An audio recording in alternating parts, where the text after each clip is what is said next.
হঠাৎ করে যখন আমার অনেক বেশি বিরিয়ানি খেতে মন চায় তখন আমি ঠিক এইভাবে হাতের কাছে থাকা কিছু সামান্য উপকরণ দিয়ে ঝটপট বিরিয়ানি তৈরি করে নিই। এত সহজভাবেও যে বিরিয়ানি তৈরি করা যায় সেটা আপনারা এই ভিডিও না দেখলে বুঝতেই পারবেন না। ভিডিও একদমই স্কিপ না করে শেষ পর্যন্ত সাথে থাকবেন। আশা করি ভিডিওতে আপনাদের অনেক বেশি ভালো লাগবে। বিরিয়ানির জন্য প্রথমে আমি এখানে 500 গ্রাম চিকেন ধুয়ে পরিষ্কার করে নিয়েছি। এখন এর মধ্যে আমি মশলাগুলো অ্যাড করব। প্রথমে এখানে দুটো মিডিয়াম সাইজের পেঁয়াজের পেস্ট অ্যাড করে দিলাম।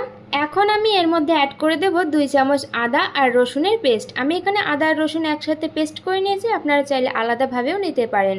এবার এর মধ্যে অ্যাড করে দেব একটা মিডিয়াম সাইজের টমেটোর পেস্ট। হাতের কাছে কিন্তু সবসময় টক দই পাওয়া যায় না, যার কারণে আমি টক দইয়ের পরিবর্তে এখানে টমেটো আর লেবু ইউজ করব। এরপরে এর মধ্যে দিয়ে দিয়েছি স্বাদ মতো লবণ, পরিমাণ মতো লঙ্কার গুঁড়ো। আমি এখানে 1 চামচের মতো লঙ্কার গুঁড়ো নিয়েছি, আর নিয়েছি 1 চামচ ধনে গুঁড়ো, আর 1 চামচের একটু বেশি নিয়ে নেব বিরিয়ানি মশলা। এবার এর মধ্যে অ্যাড করে দেব 1 চামচের মতো গরম মশলার গুঁড়ো, 1 চামচের একটু বেশি দিয়ে দেব জিরা গুঁড়ো, আর এখানে হাফ চামচের একটু বেশি দিয়ে দিলাম কাশ্মীরি লঙ্কার গুঁড়ো কালারের জন্য। আমি কিন্তু এখানে কোনো রকম হলুদ ব্যবহার করিনি, আপনারা ভিডিওটি দেখে বুঝতে পেরেছেন। আমি বিরিয়ানিতে সাধারণত হলুদটা পছন্দ করি না, যার জন্য দিইনি, আপনারা চাইলে দিয়ে নিতে পারেন। তারপরে দিয়ে দিয়েছি কিছুটা সরিষার তেল, দিয়ে কিছুটা মেখে নেওয়ার পরে হঠাৎ মনে পড়লো আমি তো লেবু দিইনি। তারপরে লেবুটাকে দিয়ে বেশ ভালোভাবে মেখে ম্যারিনেট করে রেখে দেবো আধা ঘন্টার জন্য। আপনাদের হাতে টাইম থাকলে 1 ঘন্টাও রাখতে পারেন। এবার আমি এখানে নিয়ে নিয়েছি 500 গ্রাম বাসমতি রাইস। আমি এখানে 500 গ্রাম চিকেনের জন্য 500 গ্রাম চাল নিয়েছি। নিয়ে এবার আমি বেশ ভালোভাবে 2-3 বার জল দিয়ে ধুয়ে নেব, এতে করে চালের যে এক্সট্রা ময়লাটা থাকবে সেটা বেরিয়ে যাবে। এবার আমি চালটা বসিয়ে দেব। তার জন্য প্রথমে আমি এখানে পর্যাপ্ত পরিমাণে গরম জল করে নিয়েছি। নিয়ে এর মধ্যে দিয়ে দিলাম 2 চামচের মতো লবণ। এখন আমি এর মধ্যে দিয়ে দেব কিছু গোটা মশলা। এখানে নিয়েছি দুটো তেজপাতাকে 2 টুকরো করে, একটা স্টার, 2টো এলাচ, 3 টুকরো দারচিনি, 4 থেকে 5টা লং। এবার সব কিছু দেওয়ার পরে দিয়ে দিলাম সামান্য একটু সরিষার তেল। দেওয়ার পরে আমি একটু নাড়াচাড়া দিয়ে এর মধ্যে অ্যাড করে দেব আগে থেকে ধুয়ে রাখা চাল। আমি কিন্তু এই চাল আগে থেকে ধুয়ে ভিজিয়ে রাখিনি, আমি ধুয়ে সেই সাথেই দিয়ে দিয়েছি। সবগুলো চাল দেওয়ার পরে আমি একটু নাড়াচাড়া দিয়ে ঢাকনা দিয়ে রান্না হতে দেব। অন্য সাইডে আমি বিরিয়ানির জন্য বেরেস্তা বানিয়ে নেব।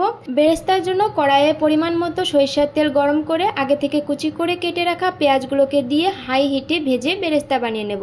এই পর্যায়ে কিন্তু লবণ ইউজ করা যাবে না, এতে করে কিন্তু একদমই পারফেক্ট বেরেস্তা হবে না। বেরেস্তা বানানো কমপ্লিট। এদিকে কিন্তু আমার বিরিয়ানির ভাতটাও প্রায় কমপ্লিট হয়ে এসেছে। এখানে আমাকে 100% কুক করতে হবে না, 80% কুক করতে হবে। তো আমি সেই মতো 80% কুক করে নিয়েছি। এখন ভাত থেকে জলটা ঝরিয়ে নেব। এবার এইদিকে আমি সেই বেরেস্তার কড়াইয়ে সেই একই তেলের মধ্যে কিছুটা গোটা মশলা দিয়ে দিলাম। গোটা মশলার মধ্যে ছিল একটা তেজপাতা, একটা স্টার, 2টো এলাচ, কিছুটা গোটা জিরে, কিছুটা লং আর কিছুটা দারুচিনি। সব কিছু দিয়ে আমি একটু ভাজা ভাজা করে নিয়ে এর মধ্যে আগে থেকে ম্যারিনেট করে রাখা চিকেনগুলো দিয়ে দেব। চিকেনগুলো দেওয়ার পরে আমি কিছু সময় নাড়াচাড়া করে কষিয়ে নেব।